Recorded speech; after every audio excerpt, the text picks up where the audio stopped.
Ko 2. Kung may maghahandog ng pagkaing butil kay Yahweh, ang ihahandog niya ay ang mabuting uri ng harina.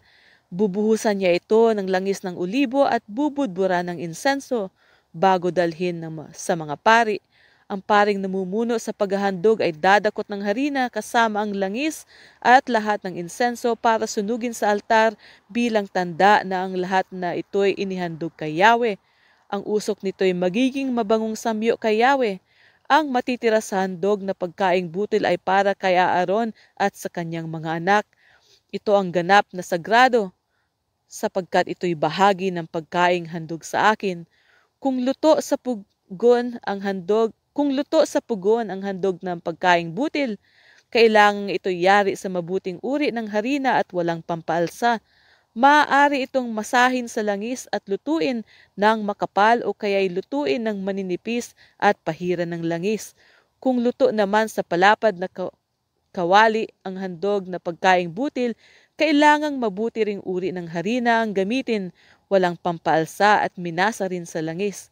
Pagpipira-piresuhin ito at bubuhusan ng langis, ito ay isang handog na pagkaing butil. Kung luto naman sa kawali ang handog na pagkaing butil, kailangang ito'y gawa din sa mabuting uri ng harina at langis ng ulibo. Ang mga pagkaing butil na handog kay Yahweh ay dadalhin sa pari. Dadalhin naman niya ito sa altar.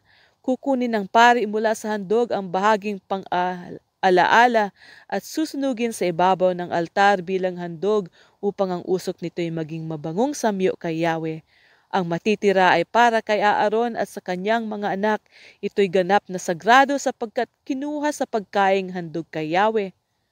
Huwag kayong maghahandog kay Yahweh ng anumang handog na pagkaing butil na may pampaalsa, sapagkat hindi kayo dapat magsunog ng pampaalsa o pulot kung ito'y ihahandog sa akin. Kung unang bunga naman ng halaman ang inyong ihahandog, huwag ninyo itong susunugin sa altar. Titimplahan ninyo ng asin ang lahat ng handog na pagkaing butil. Huwag ninyong kakalimutang lagyan ng asin ang inyong handog na pagkaing butil, sapagkat ang asin ay tanda ng inyong kasunduan kay Yahweh, kaya lalagyan ninyo ng asin ang lahat ng handog. Kung ang handog na pagkaing butil ay trigong mula sa unang ani, kailangang gilingin ito o isangag. Bubuhusan ninyo ng langis at bubudbura ng insenso. Kukuha ang pari ng bahaging susunugin kasama ang langis at insenso bilang alaala. Ito ay isang handog na pagkaing butil na susunugin para kay Yahweh.